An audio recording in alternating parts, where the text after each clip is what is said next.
Cada uno de los ponentes contará con 15 minutos como máximo de tiempo. Por favor, os pido a los ponentes que seáis pulcros con ese tiempo para que se desarrolle de manera correcta la sesión.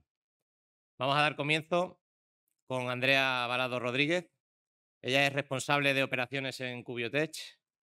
Presentará 2 casos de integración multicentro en entornos diferentes de una herramienta de IA para análisis de neuroimágenes NeuroCloud. Su ponencia se titula Experiencia de integración de IA para neuroimágenes en un entorno multicentro, NeuroCloud. Bienvenida, Andrea. Muchas gracias. Adelante. Y muchas gracias a todos los que estáis hoy aquí por vuestro interés en esta sesión y, por supuesto, a las 6 por organizar este evento. En esta presentación, efectivamente, vamos a abordar nuestra experiencia desde Cubiotech en la integración de un sistema de inteligencia artificial, en este caso de análisis de neuroimagen, en entornos multicentro. Lo vamos a abordar tanto desde el punto de vista de proveedor como también desde el punto de vista de un departamento de IT, y para ello contamos con la presencia de Carlos Benito, el responsable de sistemas de la UCR de Madrid. Para empezar con la presentación, primero os explico un poco en qué consiste este sistema de inteligencia artificial. Se llama NeuroCloud y lo que realiza es un análisis automático de imágenes de cerebro multimodal. Trabajamos tanto como con resonancia, PET y SPECT. Y sirve como una herramienta de apoyo al diagnóstico. De forma automática extrae valores cuantitativos de la imagen y biomarcadores que sirven al profesional, al médico nuclear o al radiólogo, para realizar su informe radiológico. Además, obtiene datos objetivos, al ser datos cuantitativos obtiene datos objetivos, de forma que sirve también para homogeneizar los datos a nivel multicentro específicamente.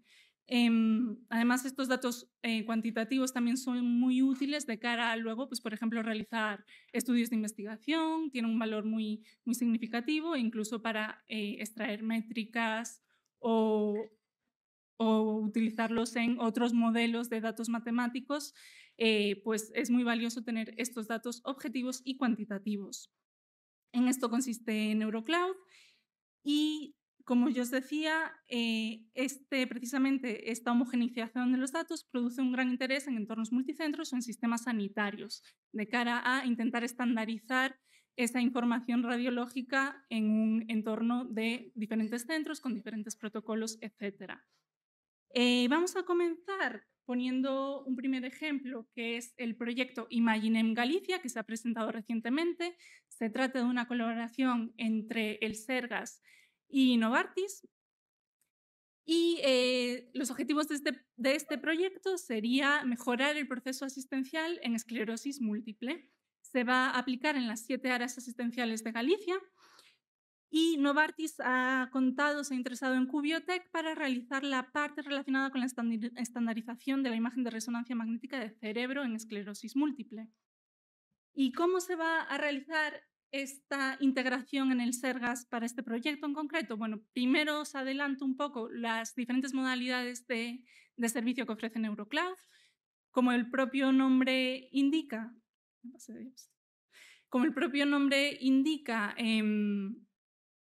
NeuroCloud se sirve en la nube, es decir, tenemos una modalidad en la nube donde todo el software se ejecuta en servidores ubicados en la región europea para cumplir con la normativa, pero también tenemos otras opciones. Tenemos la opción on-premise, donde todo el software se instala de manera íntegra en un servidor local del centro o en un servidor local del sistema sanitario, de forma que se tiene un mayor control de los datos, ya que en ningún momento salen datos al exterior. Y por último tenemos una modalidad de instalación híbrida, que es la que vamos a ver ahora. Esta es la opción que se ha decidido, bueno, en primeras conversaciones que hemos tenido con el departamento de IT del Sergas, se ha optado por realizar este tipo de instalación. ¿Y en qué consiste? Bueno, pues en este caso lo que hacemos es instalar un software, un sistema dentro de la red local del sistema sanitario, y este software lo que se encarga es de recibir los datos de imagen de los PACs o de las modalidades de resonancia magnética, pseudoanonimiza estos datos y envía a la nube los datos estrictamente necesarios para el análisis. En la nube se realiza el procesamiento automático de la imagen y se genera un informe de resultados. Así, de esta manera, también nos aprovechamos de las capacidades de computación que nos ofrecen este tipo de servidores especializados para estas tareas. Y tenemos esa parte híbrida, esa parte instalada en local que lleva a cabo esa pseudonimización de los datos y esa gestión de comunicaciones con el PACS o con otros sistemas del hospital. Bueno, pues esta es la opción que hemos tratado con el Sergas. Y en cuanto al flujo de datos, el flujo de trabajo final, en cuanto se instala la aplicación, pues nosotros solemos trabajar con 2 opciones principalmente. La primera de ellas sería el paciente se presenta al estudio de imagen, se adquiere la imagen y el técnico de imagen envía esa imagen que es susceptible de ser analizada con Neurocloud, que es de un protocolo específico, la envía a Neurocloud directamente desde la modalidad de resonancia. Es decir, se configuran en las modalidades unos nodos DICOM de envío a Neurocloud. La otra opción es automatizarlo aún más y es establecer directamente en el PACS unas reglas de forma que cuando se adquiere un nuevo estudio que cumple con estas condiciones, se envía automáticamente a Neurocloud. Como vemos en esta opción, no hay ningún tipo de intervención por parte del usuario final con la plataforma, con lo cual estamos hablando de una integración automática 100%. En cuanto a los resultados, el informe, bueno, como os digo, se genera un informe PDF encapsulado en DICOM con los resultados del análisis y este se puede enviar automáticamente al estudio del paciente en el PACS y también se baraja la opción de que el médico tenga que aprobar previamente este informe antes de enviarlo al PACS y gracias a que tenemos una plataforma web a la que los usuarios pueden acceder, pues pueden ahí consultar los resultados, evaluar si son correctos, aprobar el informe y desde ahí directamente enviarlo al PACS. Vale, pues a continuación os voy a explicar un poco cuál es nuestra estrategia desde Cubiotech de cara a una nueva implementación en un sistema multicentro como puede ser el Sergas o cualquier otro entorno regional. Nuestro objetivo principal es reducir los tiempos de despliegue. Estamos intentando trabajar con una ventana de 2-3 meses desde las primeras conversaciones, tanto con el servicio médico o con el servicio de IT del hospital. Para esto es fundamental centralizar las comunicaciones. Nosotros lo que recomendamos o lo que intentamos hacer es establecer 1 o 2 responsables, tanto por parte del proveedor como por parte del hospital, que gestionen todo el proceso de instalación desde principio a fin e incluso también el proceso de mantenimiento del software. Y además es muy importante que haya una comunicación fluida entre estas partes, ¿vale? Porque muchas veces, de hecho, la demora en estos procesos se debe a que la comunicación es fluida, hay dificultades de comunicación por alguna de las 2 partes, entonces tener estos 2 responsables que permitan centralizar todas las comunicaciones y que sea de manera fluida, siempre con un canal abierto, nos ayuda mucho a reducir estos tiempos de despliegue. Por otro lado, siempre presentamos un timeline de integración claro, donde están todas las tareas necesarias para finalizar el proyecto definidas, con un responsable asociado a cada tarea. Y continuamos con uno de los que consideramos nuestros puntos fuertes en Cubiotech, que es nuestra capacidad de flexibilidad y adaptación. Si bien es verdad que existen ciertos estándares y ciertos procesos comunes, especialmente en el territorio español, pues hay ciertas particularidades o necesidades en cada centro, bien sea de seguridad o bien sea por necesidades del servicio médico o la organización. Nosotros, dentro de nuestras posibilidades, siempre tratamos de adaptarnos a las necesidades del centro de forma que se consigue más fácilmente que el proceso siga adelante y realmente se instale el software de inteligencia artificial en el hospital y se utilice de forma fluida. Y por último, no tenemos que olvidarnos que una vez está todo instalado y en producción, hemos de seguir un plan de sostenibilidad que consiste en mantener el software para asegurarnos pues, de que está al día, es acorde al estado del arte y a las necesidades de nuestros usuarios. Para ello ofrecemos, por supuesto, actualizaciones continuas y adaptaciones incluso personalizadas basándonos en el feedback de nuestros propios usuarios. ¿Vale? Nosotros buscamos el feedback activamente de nuestros usuarios para adaptar sus opiniones o sus sugerencias a nuevas versiones de nuestro software. A continuación vamos a ver otro caso. Este es un caso de éxito que tenemos aquí en Madrid, que es en la Unidad Central de Radiodiagnóstico.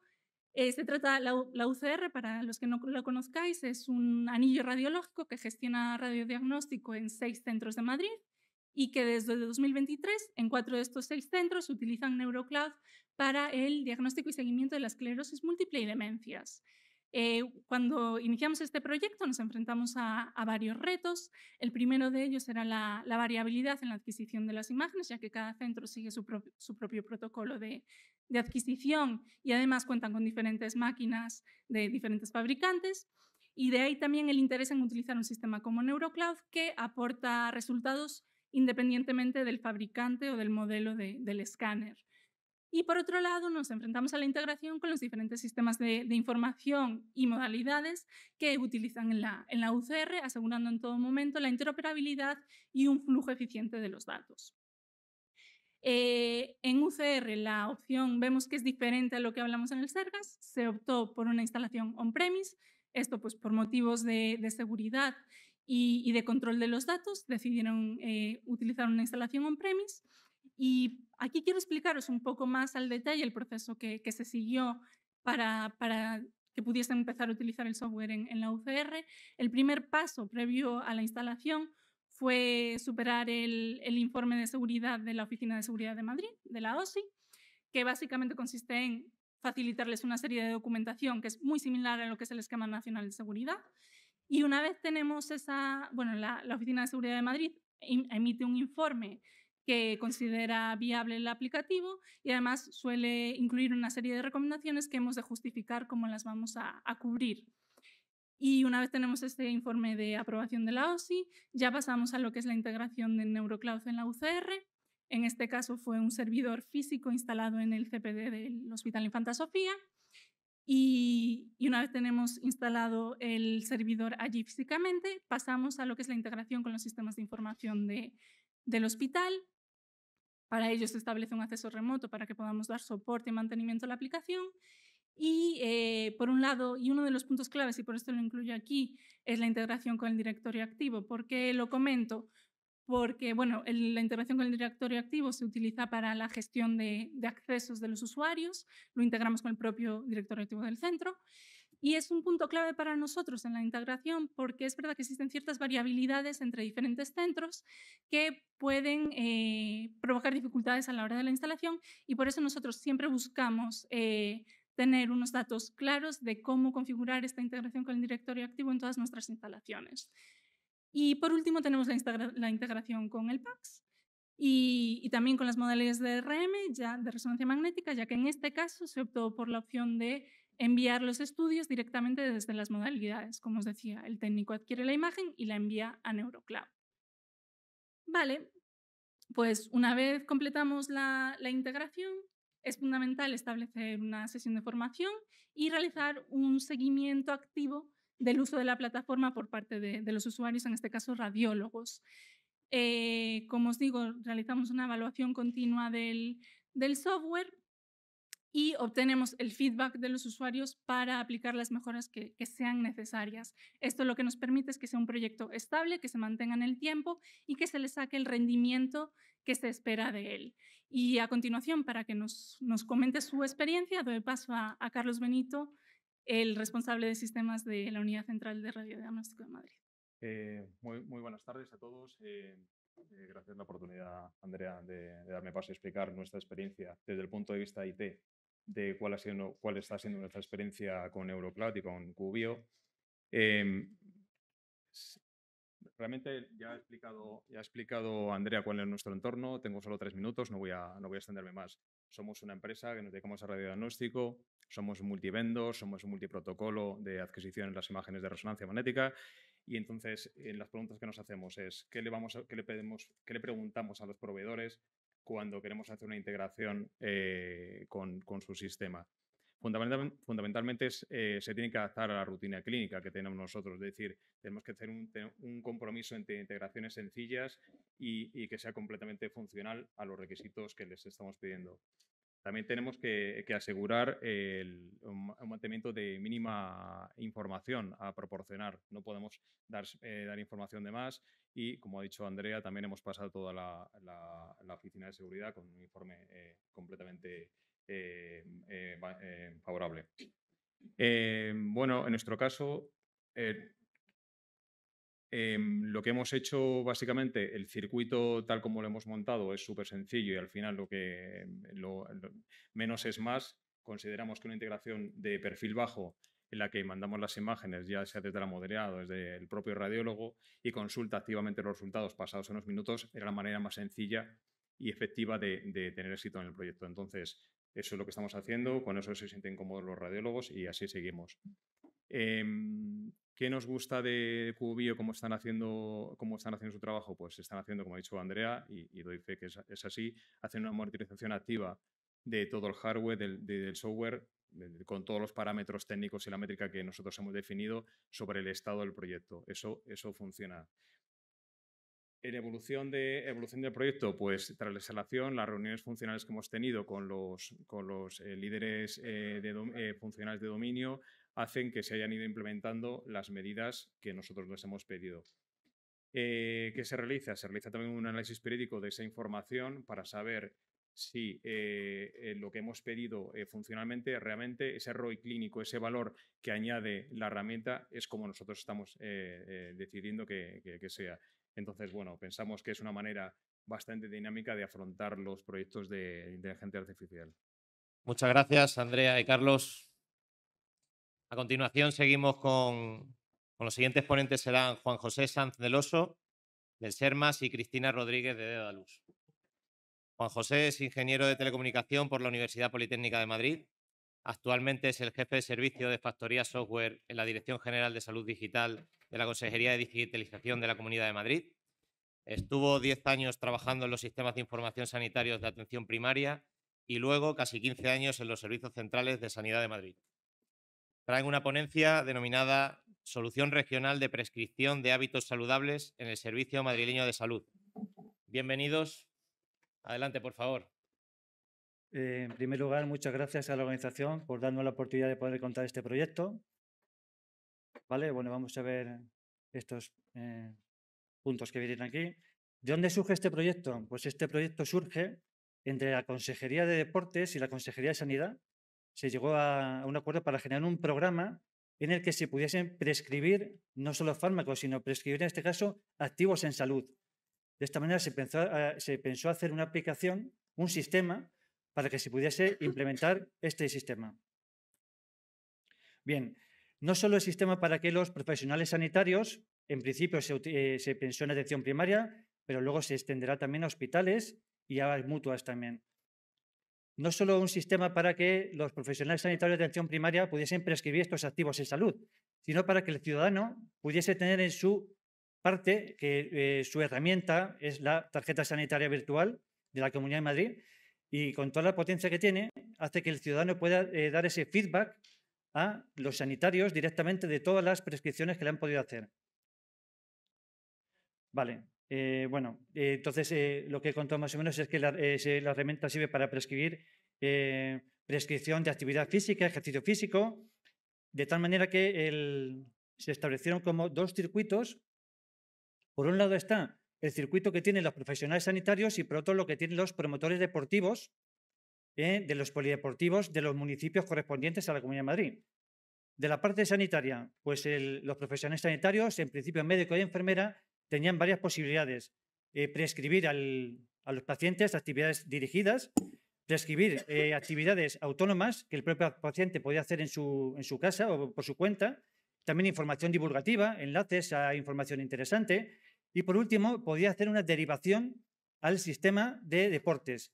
De esta manera el profesional sanitario derivaba al paciente y el paciente tenía que ir al polideportivo, donde está la unidad activa de ejercicio físico correspondiente a su centro de salud, donde tenía que presentar con la tarjeta sanitaria virtual un código QR. Y entonces allí los promotores deportivos de esas unidades activas de ejercicio físico podían entrar en su aplicación, ver lo que le había prescrito su médico o su enfermera y poder trabajar con él.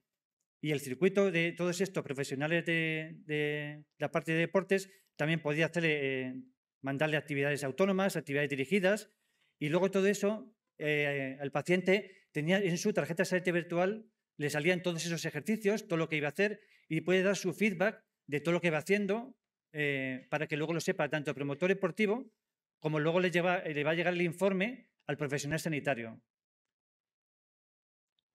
Vale, y ahora os dejo con Cristina, que va a contar ya lo que es el propio caso de uso. Gracias, Juanjo. Bueno, muchas gracias a todos por estar aquí, Juanjo por hacer la introducción. Yo lo que os voy a contar es el caso de uso específico que tenemos ahora mismo haciendo un piloto en el SERMAS, ¿vale? Con los centros de salud de Tres Cantos, con la aplicación de Care Pathways de Dedalus, ¿vale? Esto se planteó como un piloto que lleva 1 año y pico funcionando y justo ahora, durante el mes de abril, vamos a ver si conseguimos echar a rodar el resto de centros de salud. Y luego, posteriormente, hospitales y mutuas, como comentaba Juanjo. Al final, esta aplicación lo que busca es integrar esa prescripción de hábitos saludables y ejercicios que hasta ahora no estaba arreglada de ninguna manera. Simplemente ibas al médico, te daban unas recomendaciones y, bueno, lo más probable es que salieras de allí y de muchas de ellas te olvidaras o no les hicieras mucho caso.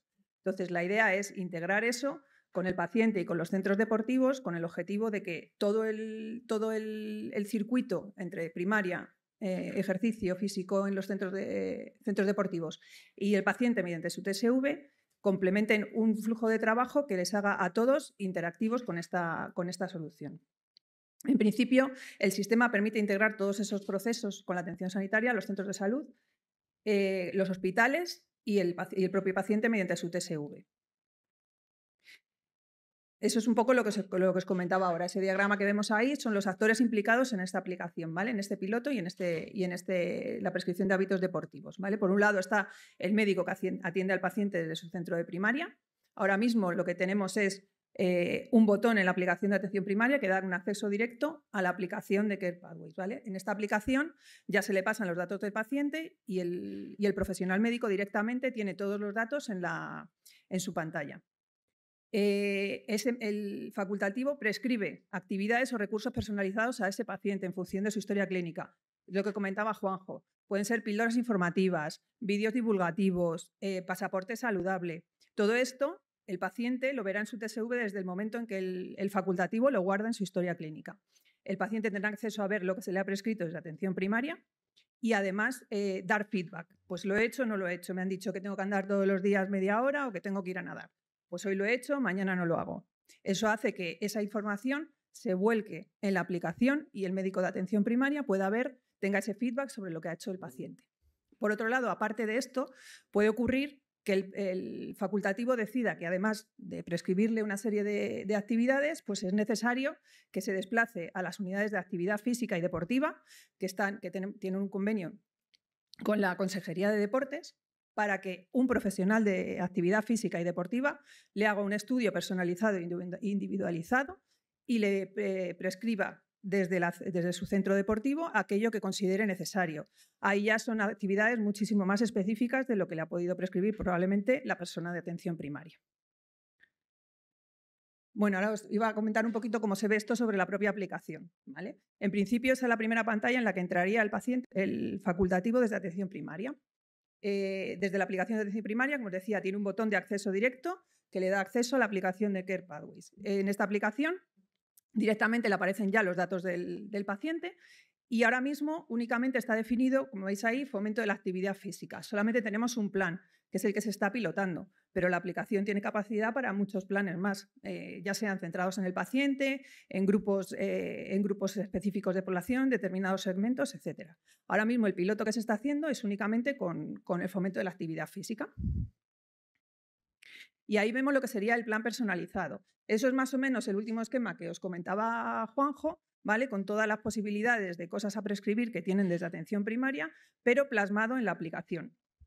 Ahí, bueno, tiene muchas cosas, ahí lo veis, en la parte de la izquierda está todo aquello que tiene disponible el facultativo de atención primaria para prescribirle, ya sean pasaporte saludable, actividades dirigidas, píldoras informativas, vídeos divulgativos. En el momento que está prescribiendo, la aplicación le da la capacidad de ver qué es lo que está prescribiendo. Quiero decir, yo le digo que tiene que ver un vídeo determinado de cómo estirar, puede hacer ejercicio físico, el médico lo puede ver, exactamente igual que puede ver el pasaporte saludable o cualquiera de la información. Y en la parte de la derecha nos aparece lo que se le ha prescrito a ese paciente. Ahí vemos que hay un código de colores, amarillo, rojo, verde, azul. Eso es el estado en el que está, ¿de acuerdo? Puede ser que yo se lo estoy prescribiendo y está en un estado inicial en el que todavía no ha hecho nada, y cuando la persona salga del centro de salud, acceda a su TSV y vaya haciendo actividades y vaya marcando que las ha ido realizando, se irá marcando ahí en verde, ¿vale? Se irán marcando en verde y el médico de atención primaria podrá ver qué es lo que ha hecho y lo que no ha hecho. De todas maneras, si no accediese a su TSV, el médico de atención primaria, cuando el paciente vuelva otra vez a una revisión, puede marcar lo que ha estado haciendo y lo que no ha estado haciendo. La aplicación permite que lo haga desde el centro de salud o el propio paciente desde su TSV. Y esta es la parte que es muy parecida. Una vez que la persona ha estado en atención primaria, como os comentaba antes, puede ocurrir que decida el facultativo de atención primaria que la persona necesita acudir a su centro de actividad deportiva mediante el convenio que tiene cada localidad con determinados polideportivos, y allí un profesional de la actividad física le va a hacer un estudio muchísimo más detallado. Esta es la aplicación a la que entraría, exactamente igual, como os comentaba Juanjo. La persona va con su TSV, con un QR en el que está esa derivación al sistema deportivo, se identifica en el polideportivo y directamente a la persona del polideportivo que se va a encargar de su seguimiento le aparecerán los datos del paciente. Aquí la persona de deportes, ¿qué hace? Pues le hace una serie de entrevistas personales, cuestionarios físico-deportivos para evaluar el estado físico de la persona y prescribirle un programa de actividad física personalizado e individualizado para él. Igualmente tiene acceso a ver lo que se le ha prescrito desde atención primaria, aquellas observaciones o actividades que el médico le haya decidido indicarle como que son buenas que las realice, pues igual lo vería desde la parte de los polideportivos. Una vez que desde el polideportivo le prescriben, pues por ejemplo, tiene que ir a las clases que tenemos de body balance no sé cuántos días a la semana, o salir a caminar, o nadar determinados días. Pues esto, ¿qué pasa? Lo mismo que ocurría cuando lo hacen desde atención primaria. La persona, desde el mismo momento en que se lo indica un profesional deportivo, lo ve en su TSV. En la TSV, lo paso por aquí, hay un nuevo, bueno, hace ya tiempo que está, o sea, si entráis en la TSV del SERMAS podéis ver que hay un icono que está ahí, mis hábitos de salud y ejercicio. Si entráis ahí, pues los que no estáis dentro de ese piloto no vais a tener nada, ¿vale? Dirá que no tenéis nada prescrito, pero las personas que están dentro de ese piloto sí que acceden a ver qué es lo que se le ha prescrito. Aparece dos apartados, el primero de fomento de la actividad física, ahí es donde voy a ver lo que me han prescrito desde primaria, y luego salud activa, que es la parte de los centros de actividad física, los polideportivos. Pinchando sobre cualquiera de ellos, pues se nos abre lo que tiene la parte que veis ahí centrada en la pantalla. Por ejemplo, en fomento de la actividad física está en este ejemplo lo que le han prescrito desde primaria y dicen que bueno, pues, tiene que hacer motivación de actividad física y servicios especiales para el embarazo. Ahí el paciente tiene acceso a ver qué es lo que se le ha prescrito y si tiene algún vídeo, algún enlace informativo, algún documento PDF, cualquier tipo de información, pincha sobre él y como veis ahí en la parte de la derecha, pues se le despliega. Ahí lo que estamos viendo son rutas saludables. Cada municipio tiene X rutas saludables que le pueden prescribir que las haga X días a la semana. De igual manera, con la aplicación lo que puede hacer es decir que lo ha realizado. Pues, por ejemplo, decálogo de actividad física saludable. Él ve, entra lo que tiene que hacer, a lo mejor le dice, pues tienes que andar el lunes 10 minutos, el martes subir escaleras, el miércoles lo que toque. Una vez que lo ha hecho, marca como que ha realizado la actividad. Eso se lo visualizarán tanto desde atención primaria como desde la parte de las unidades físico-deportivas. Consiguiendo así pues que al final la persona esté integrada dentro del circuito, motivar de alguna manera a los pacientes porque ven que al final todo aquello que realizan tiene un reflejo y que lo van a ver tanto desde atención primaria como desde las unidades de actividad física deportiva, y así conseguimos integrarle dentro del proceso y que probablemente pues, se sienta un poquito mejor y más motivado para seguir todos estos hábitos, que es lo que se persigue con este piloto. Y creo que te dejo, Juanjo, la palabra para que termines. Vale, pues yo quería resaltar tres cosas.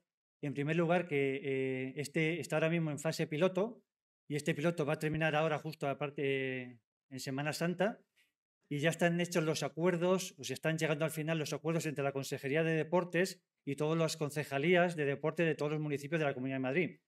Y a partir de Semana Santa va a empezar ya Madrid Capital, que va a ser el grueso de la Comunidad de Madrid. Luego, dos, esta herramienta, una gran parte del potencial es que no solo esto de prescribir ejercicio físico y actividad física es solo el principio, se van a poder prescribir todos los activos en salud que se quieran. Y luego, por tercero, destacar el potencial que tiene que el paciente pueda aportar ese feedback desde la tarjeta sanitaria virtual. Muchas gracias. Muchas gracias. Juan José, Cristina. A continuación nos acompaña Juan Luis Cruz. Es actualmente director de Transformación Digital y CIO del Hospital Universitario 12 de Octubre.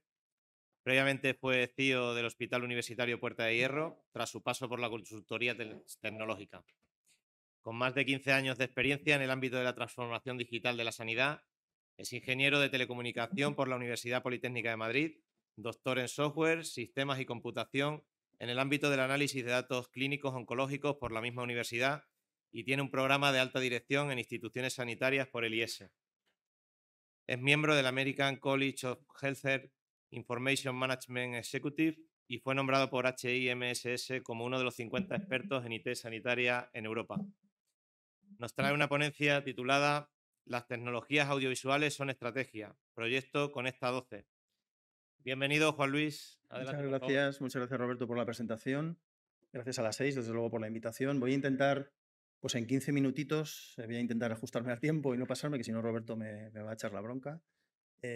Contaros algo que quizás no suele ser muy habitual en congresos de informática sanitaria o informática médica, pero que yo, pues ejerciendo un poco de mi rol de director de transformación digital, os quiero enlazar con cuál es la estrategia del hospital y cómo estas tecnologías tienen una cabida importante dentro de nuestra estrategia.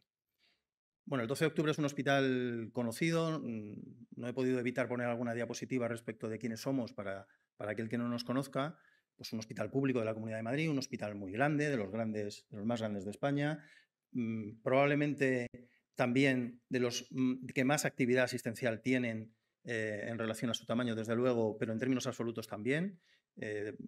Lo da un poco la zona sociodemográfica en la que está enclavado en el sur de Madrid, con menores tasas de doble aseguramiento, con lo cual tenemos una población un poquito específica. Y bueno, pues es un hospital que además viene de una larga tradición de desarrollo de las tecnologías de la información, pues que se ha acreditado históricamente con el estándar MRAM de HIMSS y demás, con lo cual pues tenemos un desarrollo tecnológico también importante. Está muy de moda los rankings, salimos consistentemente entre los 100 mejores hospitales del mundo. Recientemente incluso ya estamos casi en el top 50. Casi lo más importante, más que la posición concreta, es esa tendencia ascendente que venimos demostrando en los últimos años, ¿no? Pero cuando nos preguntan qué es el 12 de octubre o quiénes sois en el 12 de octubre y en foros nacionales o internacionales, nos gusta decir que en realidad lo que somos es un hospital en transformación.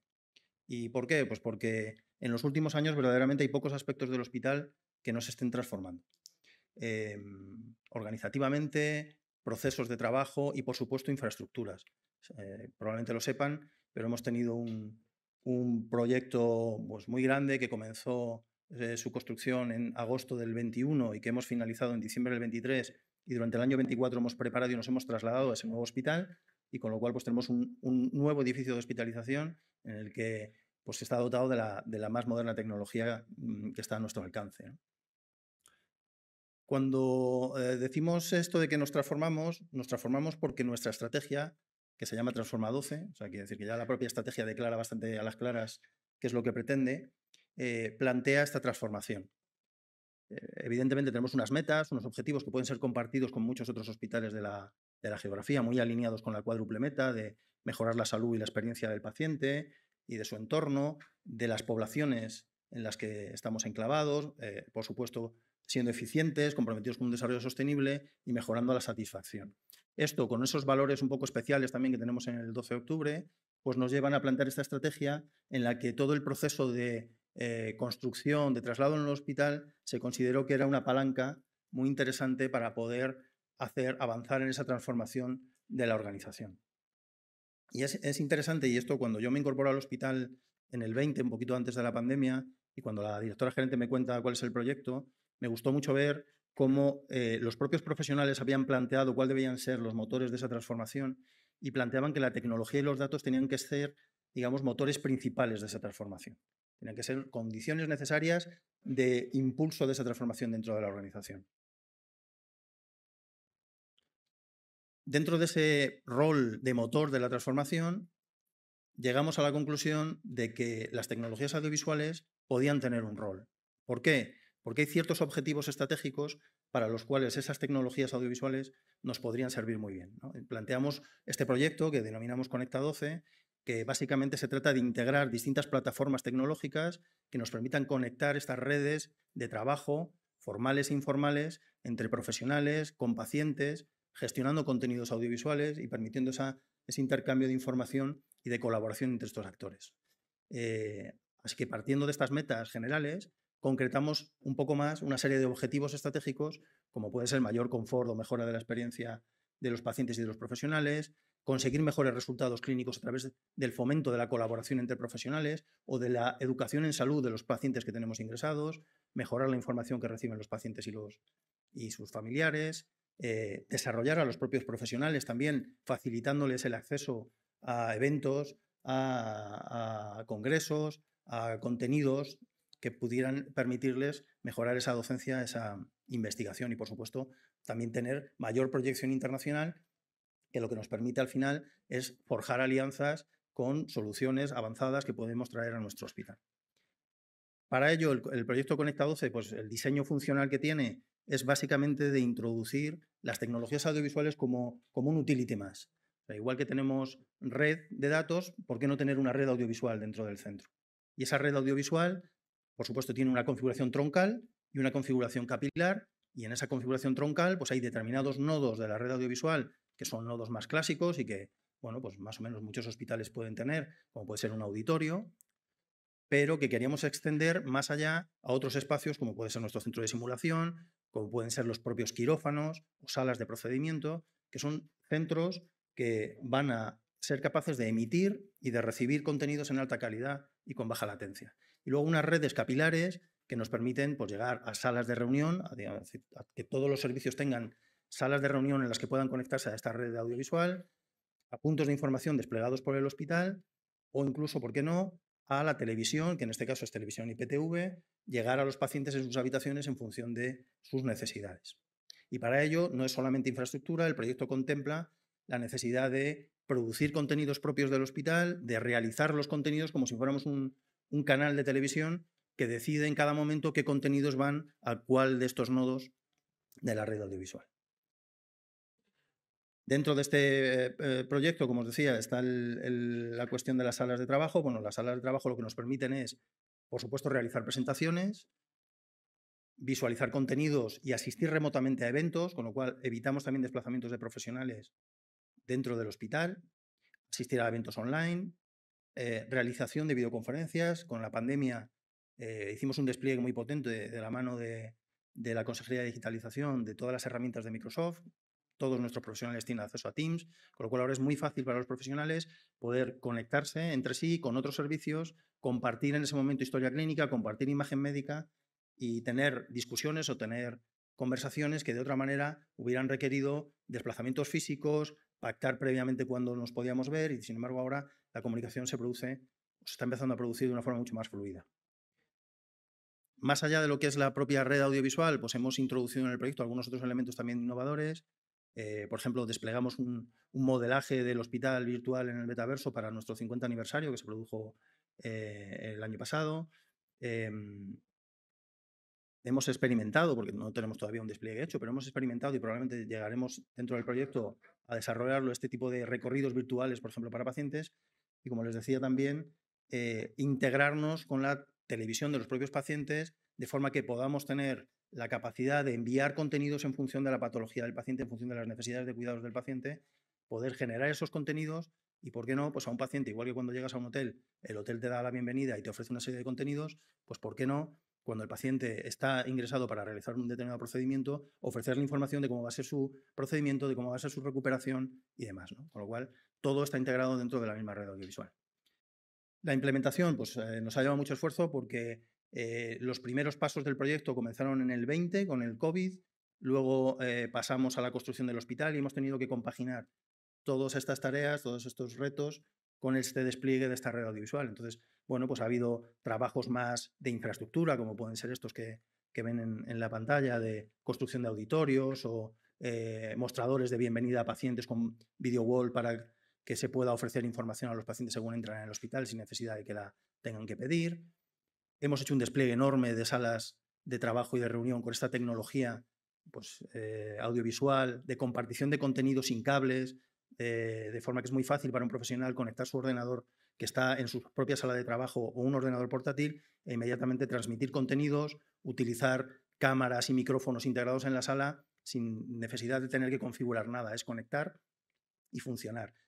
Para que os hagáis una idea, tuvimos que estandarizar todas estas salas de reunión en distintas tipologías y tenemos 86 salas ahora mismo funcionando que llamamos pues, como la ropa, tamaño S, ¿no? Con una tipología S más pequeña, y 31 salas de tamaño M, que tienen unas prestaciones superiores porque su capacidad y las funciones para las que están planteadas son superiores.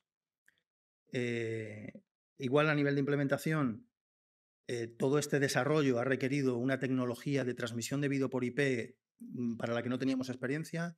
Nos hemos apoyado mucho, hemos trabajado mucho con Madrid Digital para definir estos servicios de red que permitan alojar este tráfico de vídeo de alta calidad y baja latencia, con lo cual hay un despliegue de todos estos nodos que permiten enviar y recibir este tipo de información de forma que sea sencillo hacer actividades de docencia, incluso de asesoramiento remoto a alguien que está haciendo un procedimiento, hacerlo desde otra sala, porque la latencia de la transmisión de este audio-vídeo pues es muy baja. Resultados. Bueno, pues el proyecto no está desplegado en su totalidad. Hemos desplegado red troncal, hemos desplegado todas estas salas de reunión, algunos puntos de información dentro del nuevo hospital, pero ya empieza a dar sus frutos. Me he dedicado un rato a recolectar tweets de gente del hospital, o sea, quiere decir que esto no está pagado, esto es espontáneo, de cómo valoran las actividades que se está permitiendo realizar este tipo de infraestructura, ¿no? Tenemos desde pues, sesiones interhospitalarias con un hospital en Estonia o por ejemplo, muy recientemente una transmisión de vídeo quirúrgico para el Congreso Europeo de Urología, pero también actividades con pacientes, ¿no? Actividades en las que se les pueden ofrecer contenidos audiovisuales. Hemos hecho proyecciones de cine, hemos hecho obras de teatro, por supuesto, sesiones clínicas, sesiones en las que viene gente de otras partes en las que podemos mostrar imagen médica con una calidad muy alta. Es decir, tenemos una variedad de casos de uso muy importante y que está empezando a aprender esta nueva forma de trabajar entre profesionales dentro del hospital basados en la tecnología audiovisual. No quería despedirme sin agradecer también a nuestros partners porque más allá de lo que es la contratación de un proyecto, ¿no? De un pliego y un proyecto que alguien gana y que ejecuta, pues han estado durante todo este viaje a nuestro lado intentando ofrecernos esa tecnología un poco del estado del arte. Nosotros siempre les hemos apretado para ir a más, para ir más lejos de lo que era el común estándar, y creo que estamos consiguiendo pues, tener una implantación de referencia que, aunque es verdad que no se viene comentando mucho quizás en este tipo de congresos, pues espero que a partir de este tipo de proyectos sea algo que otros centros también se planteen, porque más allá de una incorporación tecnológica es una herramienta que nos está ayudando a desarrollar esta estrategia Transforma 12. Y eso es todo. Creo que me he portado bien con el tiempo. Ha estado magnífico. Perfecto. Con el tiempo magnífico y con la presentación también. Muy bien, muchas gracias. Muchas gracias, Juan Luis. Siguiente ponente será José Miguel Nieto Góngora. Él es responsable de aplicaciones clínicas dentro de Fujifilm Healthcare España. Lleva más de 25 años de experiencia en postprocesado de imagen y 15 años con aplicaciones de postproceso 3D y aplicaciones de uso quirúrgico. Trae una ponencia cuyo título es Synapse 3D, IA en planificación quirúrgica. Bienvenido, José Miguel. Muchas gracias. Adelante, por favor. Gracias. Muchas gracias a todos por venir. Y bueno, pues voy a comentar un poquito un planteamiento que tenemos nosotros en Fuji, que es el desarrollo de la inteligencia artificial y de sistemas 3D para dar soporte a una necesidad que se está generando y se está creando y potenciando paulatinamente, y que bueno, pues poco a poco va a llevar a que la IA, digamos que sabemos que está presente en tantos ámbitos, también, por supuesto, en algo que nos va a tocar desafortunadamente a todos, que es pasar por el quirófano en algún momento. Bien, bueno, un pequeño resumen del contenido y es los beneficios, la inteligencia artificial que ha desarrollado Fuji, y también, pues, lógicamente, las aplicaciones de las que disponemos para poder dar soporte a los cirujanos, y luego también a futuro, ¿no? ¿Cuáles serían los siguientes desarrollos que pueden venir para ayudar con la IA en el quirófano? Bien, los beneficios son bastante claros y bueno, cualquier cirujano o equipos de bioingeniería de los hospitales nos van a poder decir pues, que lógicamente toda planificación previa al quirófano pues, va a facilitar que la cirugía sea más sencilla, que no haya sorpresas, que no haya contratiempos, ¿no?, durante la misma. También lógicamente va a reducir por tanto el tiempo de cirugía, el nivel de las incisiones que se va a provocar sobre el paciente, el sangrado, etcétera.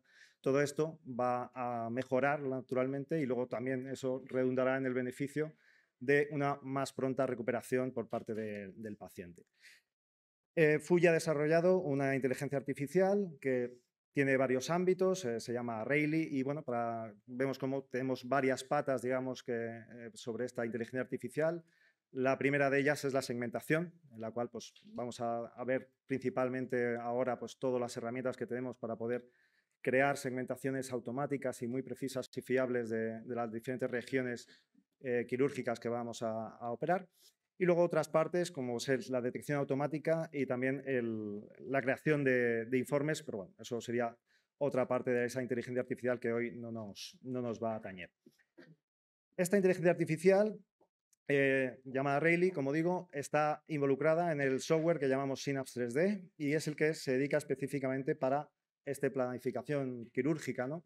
Y bueno, pues todo este software ha estado desarrollado juntamente con cirujanos y también alimentado con un gran número de estudios, decenas, si no cientos de miles de estudios para poder crear, pues mediante el Deep Learning, una serie de modelos 3D y extracciones 3D, segmentaciones anatómicas que no simplemente pues, buscan regiones en función de ciertas densidades, etcétera, sino que también van a tener pues, muchas aplicaciones y muchas detecciones automáticas que van a permitir pues, bueno, el tener la segmentación de diversos órganos de manera anatómica, ¿no?, digamos real, y no simplemente predefinida por cómo debería de ser la anatomía del paciente. Como vemos, hay un buen número de todo este iconito que vemos de Rayleigh, es el que está en el que se ha desarrollado y se ha implementado en nuestro software. Hay más de 20 aplicaciones, como digo, que pueden beneficiarse de este desarrollo. Y bueno, ahora veremos algunos ejemplos más específicamente sobre el tema de la cirugía. No solamente está, lógicamente,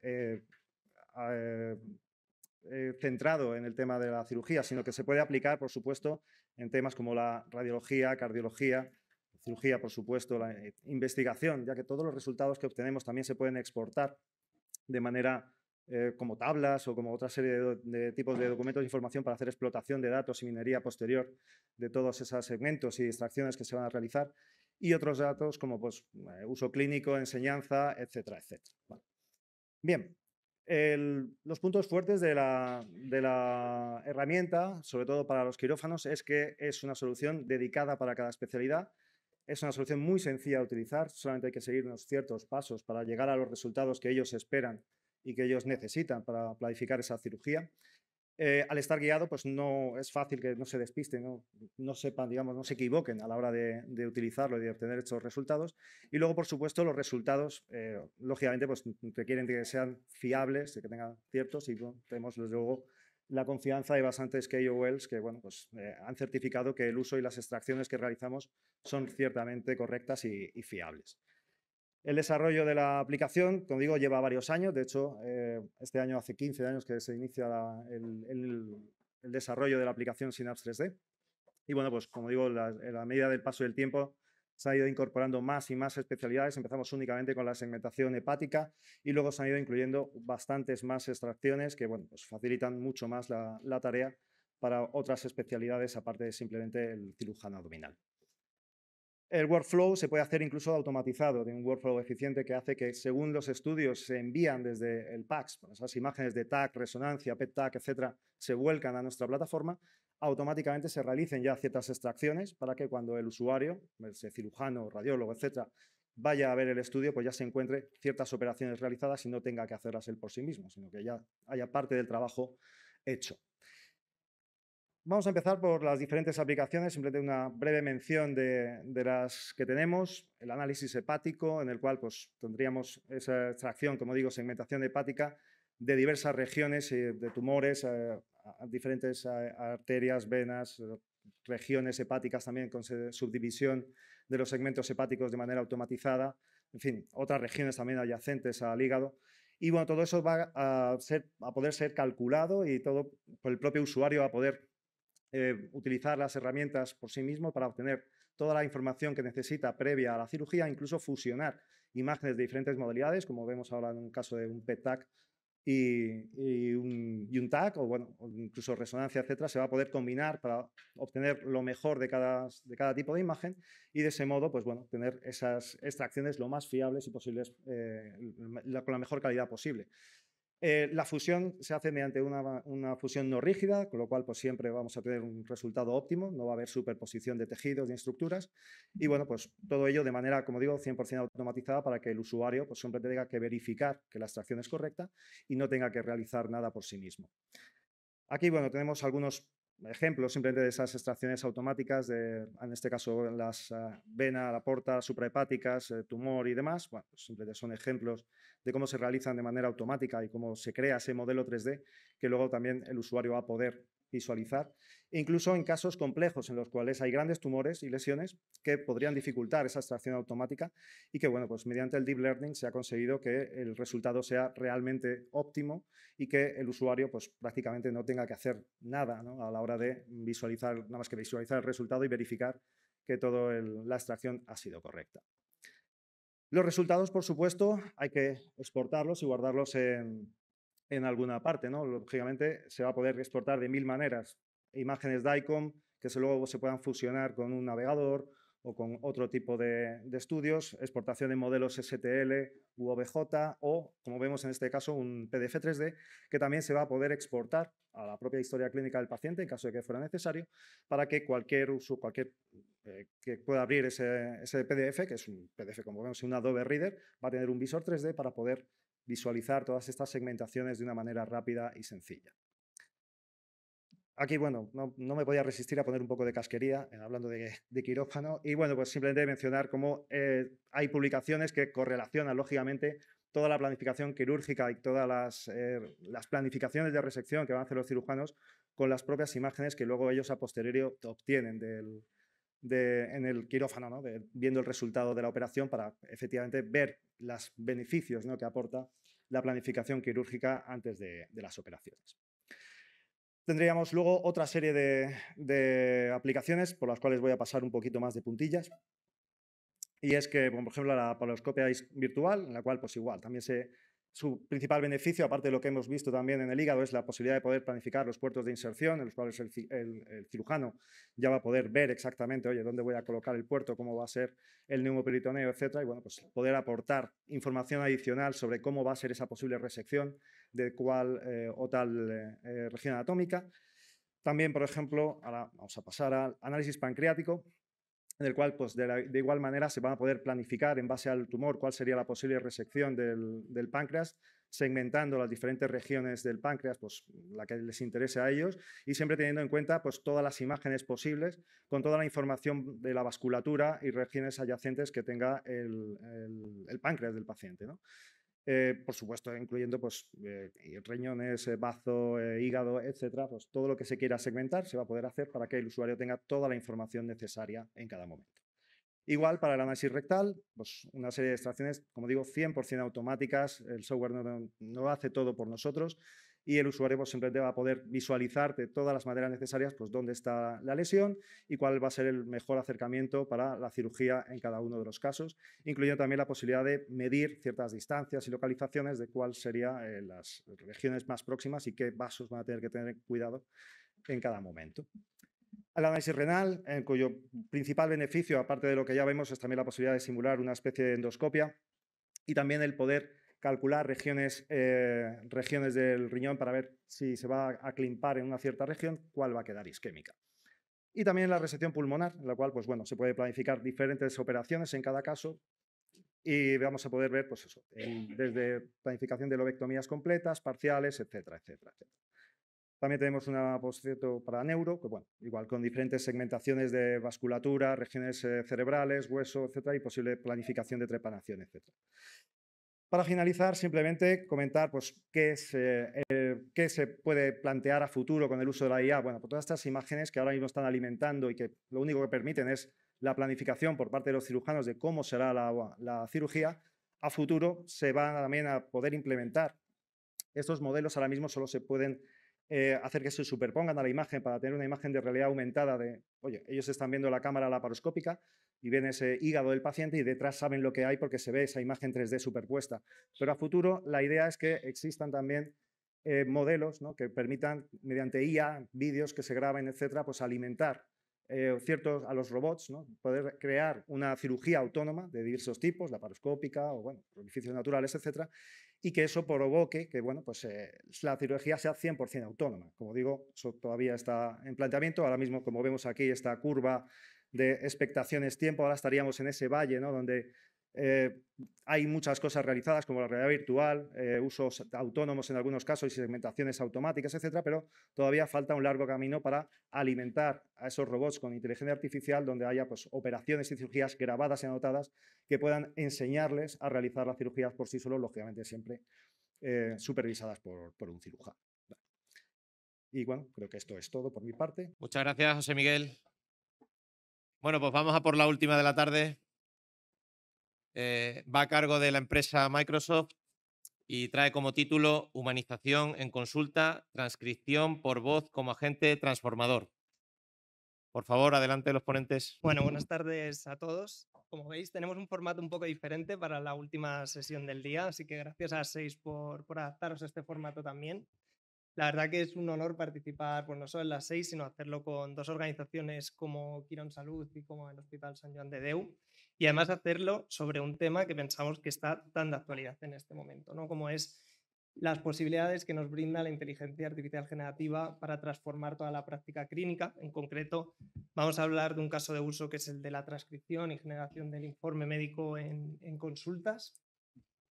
La verdad que además esta mesa yo creo que llega en un momento donde está de tremenda actualidad este tema, ¿no? Nosotros desde Quirón anunciasteis el lanzamiento de Escriba y el proyecto que estáis haciendo, pues yo creo que hablo en nombre de todo Microsoft si a cualquier sitio o cualquier evento donde vamos nos preguntan sobre lo que estáis haciendo y sobre, pues, la aplicabilidad de la IA en este ámbito. Así que Jordi, ya sabes que a partir de ahora también nos preguntarán por Sant Joan de Déu. Y además, yo creo que lo que más nos enorgullece es que no solo lo hacen empresas de vuestro sector, ¿no?, el sector salud, sino que realmente lo están haciendo empresas de cualquier tipo de sector. Y esto, pues creemos que es un claro ejemplo de cómo la IA está ayudando a dar respuesta a retos que tenemos como país o como Estado, que es y tan importantes, ¿no?, como es la saturación del sistema médico y cómo es transformar la experiencia del paciente, ¿no?, que hoy nos contaréis un poco, pues, cómo esta IA está ayudando a romper las barreras que nos encontrábamos cuando íbamos a una consulta, que teníamos el médico con el ordenador escribiendo durante todo el tiempo de consulta, y veremos, pues, el tremendo impacto que está teniendo esto, ¿no? Hoy nos contaréis y me acompañan, pues, y paso a las presentaciones. Nos acompañan dos organizaciones que yo creo que no solo son referentes en el sector salud, sino que también son referentes por el compromiso que tenéis con la innovación, ¿no? Y en este caso, pues con el uso o con la aplicación de la IA a las consultas. Luis, empiezo por ti por cercanía. Eres Luis Rigosa, eres el responsable, el director corporativo de I+D+I de transformación digital del Grupo Quirón. Eres ingeniero informático, además, llevas 30 años en el sector de las TIC sanitarias, siempre en proyectos de transformación digital ligados a la salud, tanto proyectos nacionales como internacionales. Creo que no me dejo nada, así que bienvenido, Luis. Le acompaña también Jordi Martínez. Jordi, eres adjunto a la Dirección de Estrategia de Salud Digital y Datos de Sant Joan de Déu y además presidente de la Sociedad Catalana de Salud Digital y hay parte de la Academia de las Ciencias Médicas de Cataluña. Bienvenido también. Y bueno, queríamos empezar, ¿no?, poniendo un poco en contexto sobre el proyecto de IA que estáis lanzando, el proyecto de transcripción de consultas, ¿no?, que probablemente todos los que estemos aquí pues hayamos oído más o menos sobre este proyecto. En el caso de Quirón, si no recuerdo mal, creo que empezasteis con el proyecto hace ya casi cerca de un año, ¿no? Ya tenéis un despliegue y un nivel de adopción dentro de vuestra organización bastante grande. En el caso de Sant Joan de Déu, habéis empezado hace poquito, pero también estáis empezando a ver los primeros beneficios del uso de la IA en este ámbito. Y quería empezar porque nos contarais cómo se aborda un proyecto tan ambicioso y tan complejo, ¿no?, tan transformacional, y qué cosas tienen que tener en cuenta aquellas organizaciones que están empezando ya o que se están planteando empezar. Luis, adelante. Sí. Bueno, pues nada, buenas tardes a todos, gracias por la invitación, perdón por llegar tarde. Bueno, por comentar un poco el proyecto, la verdad es que el proyecto es mucho más que la transcripción, ¿no? Esto, aunque sea un poquito, no sé si el momento adecuado para decirlo, pero la transcripción casi es lo de menos, es la parte fácil, digamos, del proyecto. Quizás hace un año era un poquito más ambicioso, más disruptivo, pero ahora al conseguir que una inteligencia artificial generativa o interpretativa, mejor dicho, sea capaz de reconocer el texto hablado, perdón, el lenguaje hablado y transformarlo en un texto y escribirlo, digamos, de alguna manera en un sistema informático, casi es relativamente sencillo. Los retos realmente, como hayas anticipado un poquito, es la transformación que hay detrás de todo esto, ¿no? Porque lo que queremos al final con el modelo no es simplemente el transcribir, sino ser capaz de que esa transcripción cobre un sentido, es decir, extraer la semántica de lo que está diciendo el médico, el paciente, el acompañante, el enfermero, el señor que pasa por allí, que sea capaz de discriminarlo todo, de darle una semántica a esa información, de clasificar la información de una manera adecuada, de manera que luego sea explotable, y sobre todo además que sea capaz de interpretar acciones, ¿no? Que es el principal reto que hemos tenido en este proyecto y que hemos conseguido en un porcentaje relativamente alto, pero que todavía nos queda camino por recorrer, ¿no? Es decir, que sea capaz el sistema de inteligencia artificial no solamente de entender y de rellenar, digamos, un formato de un formulario de historia clínica, sino capaz de entender lo que el médico pide, lo que el médico prescribe y que sea capaz de transformar ese texto en una orden estructurada dentro de un sistema de información que automatice las peticiones, que automatice la prescripción, etc. Ese es el principal reto. En cualquier caso, estoy hablando de un reto puramente tecnológico. Lo que hay por detrás, mucho más importante, siempre en estos proyectos, esto lo hemos hablado aquí en estos años, siempre lo importante que es el cambio de los procesos y el cambio cultural, pero en este caso es todavía más importante, ¿no? Pues el cambiar la manera de trabajar en la consulta es realmente lo que ha tenido más valor de este tipo de proyecto, porque en estos años que llevamos trabajando, casi todos los que estáis aquí, muchísimo tiempo, en transformar procesos, hemos transformado más procesos internos, hemos transformado más gestión digamos, de la logística de la información dentro de los sistemas sanitarios, pero el trabajo en la consulta es bastante convencional, ¿no? Hace unos años decían en una de estas mesas, Carlos Rollo, que la sanidad era un sistema del siglo XXI que trabaja con herramientas del siglo XX y con procedimientos del siglo XIX, ¿no? Pues la consulta realmente sea una línea de ese sentido, ¿no? Al final hacemos esperar al paciente fuera, le llamamos, viene, se sienta, nos cuenta, escribimos, antes con un lápiz y un papel, luego con un PC, pero no ha cambiado especialmente la forma de trabajar en la consulta. Esto sí que realmente supone un cambio importante en la forma de trabajar en la consulta, que implica que ya el paciente va a tener un peso diferente en la relación, ¿no? El médico va a hablar cara a cara con el paciente, ya no tiene un ordenador entre medias, no va a tener una necesidad de estar escribiendo o transponiendo alguna información, sino que está seguro de que hay un escriba detrás que le va rellenando la historia clínica de una manera transparente para él, y además cambia también mucho la forma de trabajar con el paciente en cuanto a cómo se dirige a él, ¿no? Fijaos, por ejemplo, como una curiosidad, que a nosotros también nos ha servido un poco de ejercicio de cara a la formación de los profesionales. La inteligencia artificial maravillosa, que entiende todo muy bien y que transcribe todo extraordinariamente, pero lo que no se dice no lo entiende. Entonces eso obliga a que el médico tiene que contar todo, ¿no? Cuando alguien te tocaba la tripa y te dice, ¿cómo está? Bien, pues pone autone en blanco, depresible, no sé qué, sin vísceras, megalias, no sé cuánto. Bueno, ahora tiene que decirlo todo para que lo entienda. Y esto es un ejercicio de transparencia hacia el paciente, aunque parezca una cosa trivial, pero eso implica que obliga al médico a dar más información al paciente, a comunicarse más, da más pie que el paciente pregunte y tengamos que responderle, con lo cual el cambio aquí transformacional real que hay detrás es ese cambio de comunicación entre el profesional y el propio paciente. Y eso es una de las cosas sustanciales. Y también, lógicamente, eso lleva a lo que decía de ese cambio cultural. No es fácil para muchos profesionales llegar a esto, que tienen una desconfianza, empezando por la propia tecnología, en la que todos estamos preocupados, lo primero, si la IA nos va a quitar nuestro trabajo, también los médicos, y también va a quitar trabajo en los médicos, vamos a ser sinceros. Entonces, superar ese miedo, ese temor para ir haciendo cosas que realmente le ayudan y que generan ese progreso y ese cambio de transformación es realmente lo complicado de ejecutar el proyecto. Ya digo que la parte tecnológica, gracias a Microsoft, o a pesar de Microsoft a veces. La parte tecnológica es fácil. Realmente el reto está en cómo conseguimos poner en marcha esto dentro de un cambio profundo, que es lo que nos lleva a esta nueva tecnología.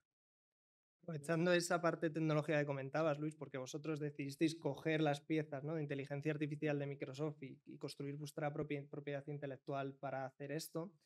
En vuestro caso, Jordi, habéis decidido utilizar los aceleradores, ¿no?, tecnológicos que tenemos a través de nuestros partners, que cogen nuestra tecnología y ya os dan aceleradores para cubrir ciertos casos de uso. En esta diferente forma de abordarlo, ¿cuáles han sido, pues, los retos o cosas a tener en cuenta, ¿no?, en este caso? Buenas tardes y gracias por la invitación y gracias por asistir, porque está la sala llena. Yo soy médico, lo digo porque, si digo, no por improperio, digo por la interpelación de que el problema es adaptarnos y la tecnología ya está superada, no estoy de acuerdo, pero bueno, no pasa nada, no tenemos que estar necesariamente de acuerdo. A tu pregunta, nosotros al final, lo primero, cuando tú montas un tema, estos proyectos, si quieres que trasciendan, como habéis conseguido en Quirón, nosotros primero que no estamos a nivel, desde el punto de vista de desarrollo de proyecto como está Quirón, ¿no?, sino que estamos todavía acabando la primera etapa de probar y ajustar y acabar de definir ya, no lo tenemos preparado todavía para entrar en producción masiva, ¿no? Porque nuestro objetivo es desplegarlo en las 250.000 consultas anuales que tenemos en el hospital, más la atención domiciliaria que también hacemos, que estamos siguiendo a niños y niñas en atención domiciliaria. Es un hospital pediátrico que le da otra derivada más, que es que en la conversación no está solo el paciente, sino que están el padre y la madre, o el padre, la madre, la abuela y alguien más. O sea, decir, y esto le da una cierta complejidad. A lo que voy a la pregunta, porque lo ha dicho todo Luis, entonces esto podemos ganar tiempo. Nosotros al final es, montar ese tipo de proyecto que no quede en un concepto, es de tener una estrategia de despliegue de la IA en el hospital. No la tenemos todos. Nosotros la estamos construyendo, pero sí que hemos asentado las bases y dentro de de las 4 líneas estratégicas o grandes bloques estratégicos que hemos definido en lo que llamamos Centro de Excelencia en IA, que es para meter un nombre marketinero. Uno es cómo desplegamos agentes que nos ayuden a mejorar el día a día, ¿no? La segunda cosa que ha pasado es que ha habido un encargo directo del gerente. O sea, hay un encargo directo del gerente que dice, a ver, tenéis que montar esto de la transcripción para facilitar y humanizar la consulta y facilitar la consulta a los profesionales de la salud, porque además es el mismo que está liderando el grupo Kairos en Cataluña, que también ha prometido que esto de la transcripción, y está Óscar Solans por aquí, que se ha escondido ahora, que también tiene que desarrollar. Por lo tanto, hay una estrategia y hay una voluntad con un encargo específico que tiene un tiempo determinado a conseguir. Si esto lo haces por tus propios medios, no llegas, porque necesitas un esfuerzo, un conocimiento que no tienes. Tienes que ir con terceros a poderlo gestionar. Aprovechando el acuerdo, ¿no?, estratégico que teníamos con Microsoft, nos presenta una serie de partners y al final escogimos una cosa curiosa, hicimos a que 2 partners que se fusionaran para hacer de ofrecernos un producto mejor, porque entendíamos que uno nos garantizaba mejor las infraestructuras. Yo no entiendo mucho, todo lo que tiene que correr por detrás, los Azures o lo que sea, montar estas infraestructuras, y el otro ya tenía el servicio que era más de la transcripción y complementándolo, ¿no?, que eran Recoq y Syntonize. Y con ellos hemos empezado un viaje donde hay algo que tenían como un servicio, lo hemos incorporado en nuestras infraestructuras de Azure y lo estamos adaptando y modulando a lo que es nuestra realidad, hospital pediátrico, etcétera. ¿Dónde estamos? ¿Sí? ¿O no toca ahora? ¿La siguiente? Sí. Estamos a punto de caramelo para poder sacar la producción. Estamos ajustando porque sí que una de las cosas que hemos aprendido y que Quirón también ha mostrado a veces es que no hay tantas métricas de estos modelos, métricas objetivas que nos digan, oye, vamos a poner métricas para podernos comparar, ¿no?, para poder comparar uno y otro. Entonces estamos introduciendo las métricas y pues sabemos pues, las cosas, ¿no? Tiempo de transcripción, pues estamos conseguido en 0,30, o sea, en 30 segundos, 35 segundos de media tenemos la transcripción hecha.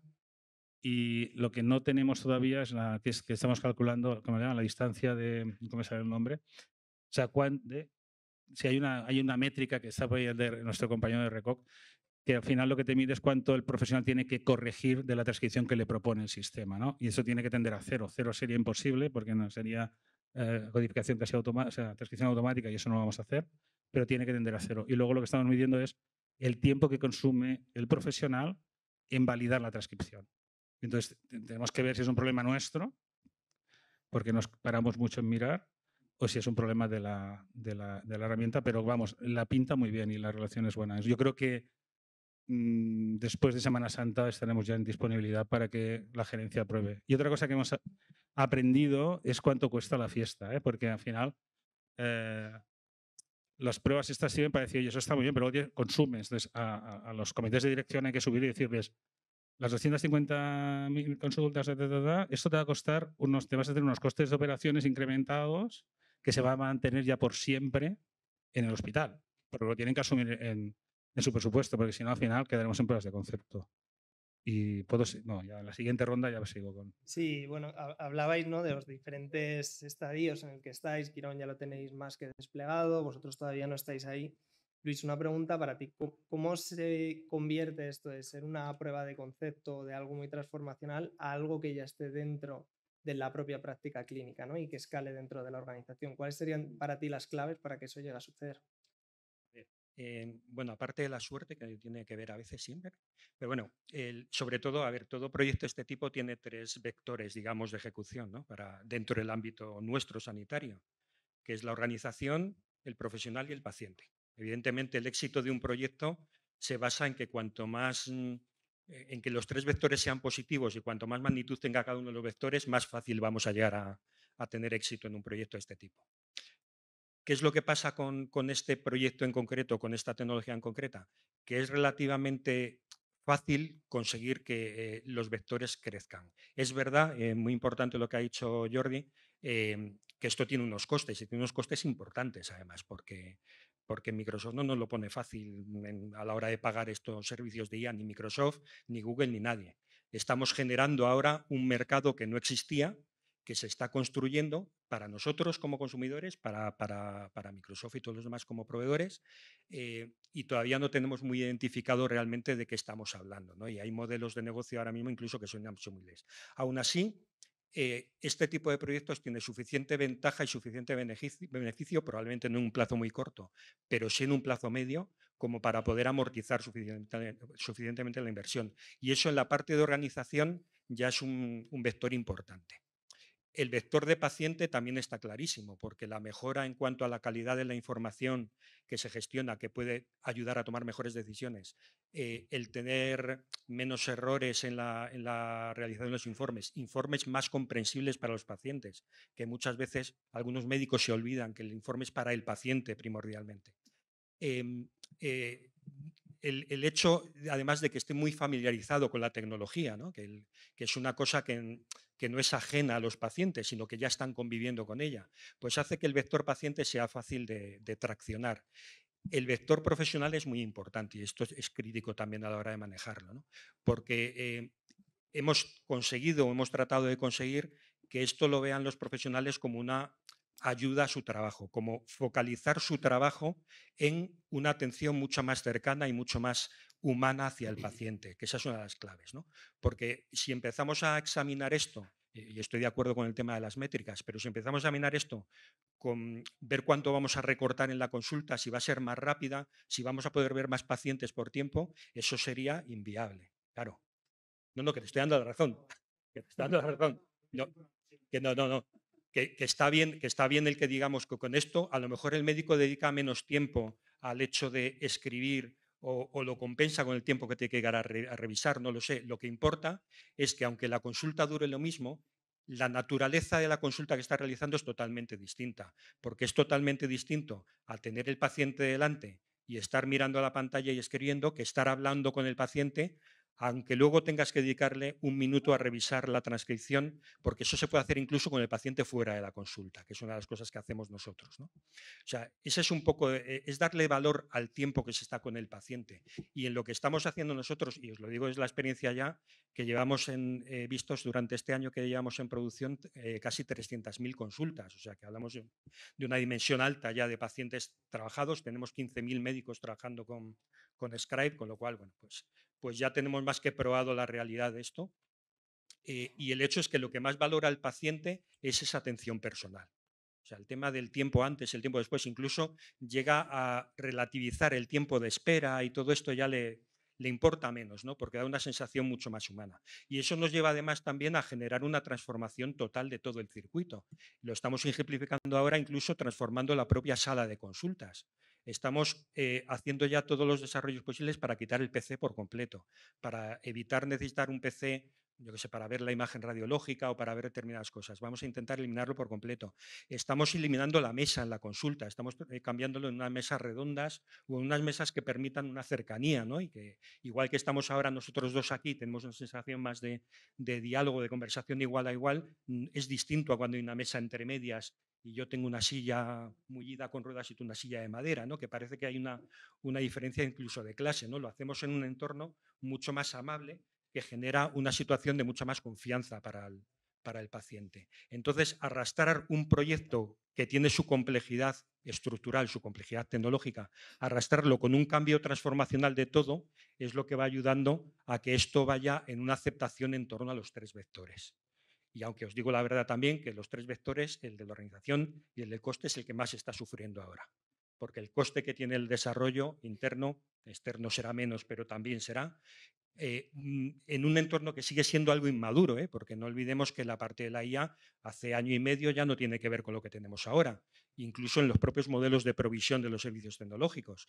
Entonces, este cambio está haciendo que ahora sea costoso y que requiera un esfuerzo, una inversión, un esfuerzo de profesionales muy potente, pero que al final los cálculos salen. Y nosotros ya lo estamos empezando a ver con esta experiencia, que al final cuando el proceso de transformación llega a todo, los cálculos salen.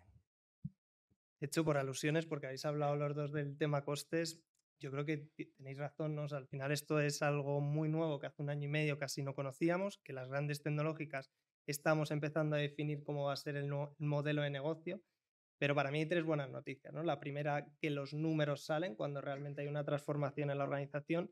La segunda, que según van avanzando, madurando también los modelos de inteligencia artificial, esos propios modelos optimizan los costes. O sea, no es lo mismo la capacidad que necesitabas cuando salió GPT-3 que ahora que están saliendo los modelos mini, ¿no? Para hacer la misma o el mismo caso de uso, la inteligencia artificial propia se está optimizando. Y luego creo que además un reto que puede ser muy compartido por las organizaciones del sector público, ¿no? Que es ese modelo de pago por uso de los hiperescalares muchas veces no encaja muy bien, ¿no? Porque no es predecible. Lo bueno es que con la IA hemos conseguido que con unos parámetros que las organizaciones sanitarias entendéis, como puede ser el número de médicos que van a estar pasando consulta, la duración de las consultas, somos capaces de estimar y decirte qué talla para esa infraestructura de IA generativa vas a necesitar para tu proyecto, ¿no? No es algo que sea impredecible y que tengas que esperar a final de mes para ello. Saliendo ya del tema más puramente de costes, ¿no? Hemos hablado mucho de cómo estáis abordando y cómo se está integrando la IA dentro de las organizaciones. Jordi, vosotros que estáis en esa fase ahora de que todavía no ha escalado, ¿no? Y entiendo que estaréis hablando con los equipos médicos, con el equipo de innovación, con el equipo de sistemas. ¿Qué retos os estáis encontrando a la hora de integrar la IA dentro de la práctica clínica? ¿Y qué papel es importante que juegue cada uno de estos departamentos, ¿no? Entiendo que el funcional, sobre todo por la gestión, la adopción del cambio, pero también otros retos que os estéis encontrando con el resto de departamentos. ¿La pregunta es para este proyecto o en general la IA? En general la IA, en concreto este proyecto, si quieres. No, los retos son muchos. Yo creo que al final el funcional o el que conoce el negocio es el más fácil, al final, porque muchas veces ya te vienen de la necesidad que te plantean y que están deseando que les des una solución. Pero luego tienes que, departamento de sistemas, pues tienes que tenerlo en cuenta desde el inicio, porque al final tú harás una prueba de concepto muy chula, no sé qué, cuando quieras poner en producción, pues te vendrán los de no, porque entonces estás tocando no sé qué, no sé cuánto, etcétera. Y a veces el diálogo entre los que avanzas en transformación o innovación y sistemas, pues no, a veces hay ciertos partes de ese diálogo que se tienen que modular bien, porque no siempre está alineado, ¿no? Y es normal, porque al final los sistemas tienen que garantizar que eso funcione de una manera segura, fiable, etcétera. Y nosotros los ponemos en tensión, nos decimos, no, que no pasa nada, y porque somos un poco, pues bueno, hay que buscar ese punto de equilibrio, ¿no? Y este es uno. El otro es los de legal. Los de legal tienen que estar en el legal por el diseño, ¿no? Es decir, legal by design. Tú tienes que meterlos en el proyecto desde el minuto 0. Todo y así, en IA, en generativa, están aprendiendo. Es decir, os lo digo porque al final el consentimiento, ¿cómo debe ser? No, dímelo tú, no, dímelo tú a mí. Es decir, yo digo, dime tú a mí cómo quieres que ponga yo el consentimiento, lo pintamos como tú me digas, pero no que y tienes que ponernos desde el inicio, es importante, ¿no? Porque estamos todos aprendiendo. Por ejemplo, el comité de ética. Esto es otro proyecto de una gente que queremos hacer y tal. Tuvimos que ir a explicarles al comité de ética de qué iba esto para que nos lo aprobara, poder acceder a los datos para desarrollarlo, no para ponerlo en producción, que eso ya vendrá, es el siguiente reto, ¿eh? Pero para desarrollarlo. O sea, todos estos tienen que estar desde inicio. Y las propias gerencias y direcciones, ¿eh? Porque a veces hay un efecto wow. Porque esto es muy llamativo. Hay un efecto wow de decir, oye, esto lo queremos montar, pero alguien le tiene que, ¿no?, bajar el soufflé y decirle, sí, sí, pero esto hay que tirar por aquí, por allá, etcétera. Y bueno, pero a pesar de todo, no hay otra. Yo siempre digo lo mismo, aquí o nos lo miramos de actores o escribimos el guión, y es más divertido escribir el guión, ¿no? Pero yo creo que son los retos que. Y luego el económico también, no nos engañemos. Eso es un poco liado de entender cuáles son los costes. O los que no somos muy de sistemas, pues también cuando me explican, no, 0,0 no sé cuánto por aquí, 0,9. Hostia, al final decimos, bueno, pero ¿cuánto suma esto, no? Y por ejemplo, en torno de la seguridad, ¿no? En torno de domicilio, cuando sales fuera del anillo más seguro dentro de. Son un montón de retos que estamos intentando solventar y que no tenemos la solución y que Quirón nos lleváis mucha ventaja. Ojalá tuviéramos 300.000 visitas ya hechas y 15.000 profesionales trabajando en ello. Sería fenómeno, pero no, somos poquitos, ¿no? Hay más experiencias también, ¿no?, a nivel sistema que están ahí. Yo creo que el año que viene ya podemos explicar ENEs grandes, ¿eh? ¿Quieres añadir algo sobre los retos, Luis? No, vamos, estoy de acuerdo básicamente con todo lo que has comentado. Aquí la clave un poco es que, bueno, es fundamental lo que has dicho tú de que o estás traccionando de esto o vas a remolque, ¿no? En este caso nosotros y vosotros pues, hemos decidido traccionar de esto con todas las dificultades que eso tiene, por lo que hablamos un poco de la falta de madurez todavía de la tecnología, del mercado, del negocio, de la forma de trabajo con estas herramientas, pero es imprescindible al final si quieres diferenciarte, pues el ser capaz de ir por delante un poco todo esto. Es verdad que todos los actores que participan, tecnológico, clínico, económico, legal, etcétera, todo esto es nuevo para todos realmente. Una de las claves, yo creo que del éxito que estamos teniendo y que por lo que conozco también es ejemplo de San Joan de Déu para esto, es ser capaces de trabajar todos en esa línea con la idea de lo que queremos es hacer esto, ¿no? Ese mensaje que has dicho tú del gerente es importante, ¿no? Esto lo vamos a hacer porque queremos hacerlo, porque esto libera muchas barreras que luego se van formando con la excusa de la problemática que hay, ¿no? Digamos que argumentos para no hacer algo siempre existen. Has puesto el ejemplo ilegal, que es un caso muy claro y que además aquí en Europa vivimos y en España más, ¿no? En España antes de ponernos a buscar cómo impulsar iniciativas de este tipo y empresas que se dedican a desarrollar la IA, lo que hacemos es montar un organismo que lo que va a hacer es fiscalizar lo que sale de la IA y ya está diciéndonos qué multas nos van a poner si lo hacemos mal, ¿no? Bueno, pues al final esto es innovar y innovar siempre es correr riesgos. Y correr riesgos implica pues, riesgo de perder dinero, riesgo de que el proyecto vaya mal, riesgo de que afecte a determinadas profesiones o riesgo de que tengamos algunos problemas que tenemos que resolver, porque la legislación siempre va detrás de la tecnología, ¿no? Eso siempre es evidente, siempre ha sido así. Entonces, el reto fundamental sería el que seamos capaces al final de tener en cuenta todos los factores que intervienen, pero con un objetivo común. Y esto no es demasiado común realmente que ocurra, siempre hay alguna dificultad en ese estilo. Y cuanto mayor es la magnitud, más difícil es ejecutarlo. Nosotros en ese sentido hemos tenido más suerte y hemos sido capaces de dirigir todos hacia un camino común, pero es complicado el tener todas o recoger todas las sensibilidades que afectan a estas iniciativas. Porque incluso también a nivel micro también hay problemática de este tipo, ¿no? O sea, aunque en general está bien recibido por los profesionales en nuestro caso, pero no son lo mismo los traumatólogos que los internistas, que los radiólogos, que que los ortopedistas. O sea, al final cada uno tiene sus matices. Ya no hablo, insisto, por un tema tecnológico que también tiene su historia, sino por el tema de cómo enfocan ellos estas cosas, ¿no? Al final, los cirujanos les cuesta más el explicar todo y el hablar todo para reunir una historia, que no era lo que hacían habitualmente cuando escriben, y para los internistas se les hace demasiado corto porque todavía les quedan muchas cosas por decir, ¿no? Por poner dos extremos. Pero esto es algo con lo que tenemos que bregar también. Y también con el impacto que va teniendo la IA generativa, ya no solo para la transcripción, porque ese es el siguiente reto que tenemos, ¿no? Es cómo llevar una IA que ahora ya estáis viendo en prensa y en cualquier sitio, que ya está avanzando en la generación de imagen, en la interpretación de imagen, de vídeo, etcétera, el cómo va cambiando también estos modelos. Nuestro siguiente paso es entrar en la interpretación de imagen. Y esto es una cosa de un valor muy interesante, pero que ya empieza a poner en duda cuál es el papel que van a tener los radiólogos, los patólogos, las especialidades médicas que tienen una parte importante en el diagnóstico, como dermatología, oftalmología, etcétera.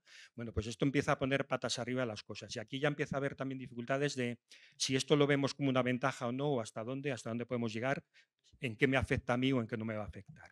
Eso será el siguiente reto que tenemos en estas tecnologías de IA generativa. Y para terminar, que me están echando la bronca ya, has hablado, Luis, sobre dónde están las oportunidades, ¿no?, de cara a futuro, sabiendo que esto ya de la transcripción y demás ya es una realidad. Jordi, para vosotros, ¿dónde está la oportunidad en los próximos años con la IA, más allá de lo que estáis haciendo con el proyecto de transcripción de consultas? Yo creo que oportunidades se han dicho y se dicen en todas las mesas. Al final, el reto para mí es pasar de la prueba de concepto al mundo real, o sea, al sistema de producción. O sea, ese es el gran reto. Y hacerlo de manera fluida y rápida y evaluarlo. Sobre todo evaluar aquello que hacemos, porque los que somos de la parte clínica nos encanta eso de evaluar para ver si, bueno, no lo han grabado a fuego, es decir, la medicina a la evidencia y tal. Entonces hay que evaluar que las cosas que hacemos tengan un significado. Yo creo que el reto está en que todos entendamos cuáles son las limitaciones que también nos da la propia IA generativa. Es decir, que no es el hype este, ¿no? Estamos en el sufle subido, habrá que bajarlo un poquito porque no se puede hacer todo. Hay cosas que en un laboratorio te funcionan muy bien, pero en los sistemas de producción nos va a costar ponerlas en marcha. Entonces hay que generar por debajo como unas buenas infraestructuras de lo que sea, de datos, por ejemplo. No tenemos bien el dato no lo tenemos bien ni gobernado ni bien. Entonces la IA sin unos datos bien gobernados no van a funcionar nunca. Es decir, va a ir mal. O sea, hay mucho trabajo y que no siempre es tan sexy ni tan vistoso, pero hay que hacerlo. Ese es el gran reto. Pues gracias a los dos y gracias por estos minutos de estar, Roberto. No hay problema.